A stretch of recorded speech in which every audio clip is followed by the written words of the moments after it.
Right, so this video we're going to talk about doing front mount intercoolers on Twingos.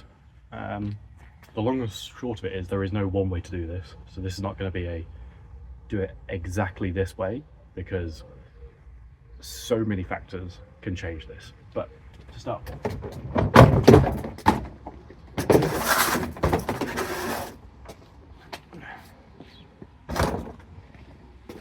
this is my current setup. And it is not perfect, and we'll go into that after we go over the very high level of what you do and what you can do. First thing to do is decide what sort of intercooler you want on the front. I've gone for a fairly standard one. I chopped out the crash bar a bit to fit this. In retrospect, I wish I hadn't. It would have been much better just sat lower down. It being so high up has caused problems with this return, which it wouldn't have been so bad there.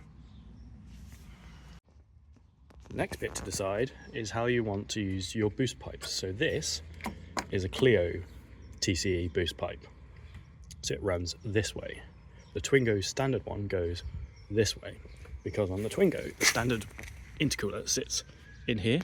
So you have one pipe coming in and then the other pipe coming in. The Clio is mirrored on the other side. I think the modus is similar. I'll throw up some images of the two pipe runs on screen now so you can see the difference. In fact, the modus one might be down here somewhere. Anyway, using the Clio one, you get a shorter run.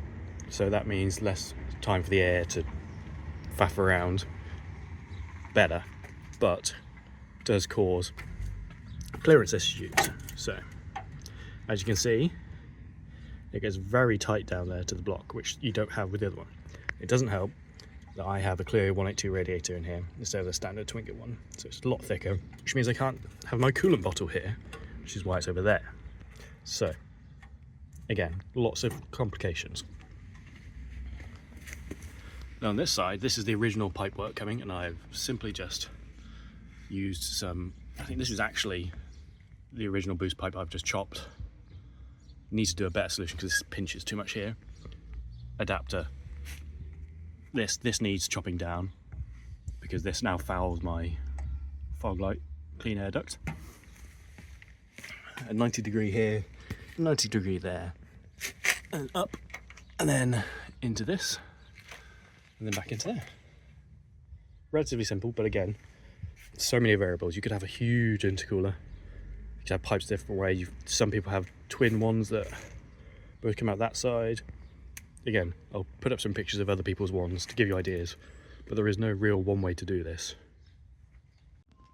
As I was saying, I didn't really need to chop up a bit, it would have fitted perfectly under there. But there you go, the more you know. I'll probably end up cutting all this out anyway, but that's what it looks like from the outside. I will get some blanking plates here to just force the air through it as well.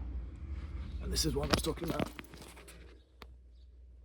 So they're supposed to have ducting on here, but the ducting now clips with that. So again, it all needs moving over. And then this side goes straight into the water bottle. So you need to do a bit of a bodge work around that anyway.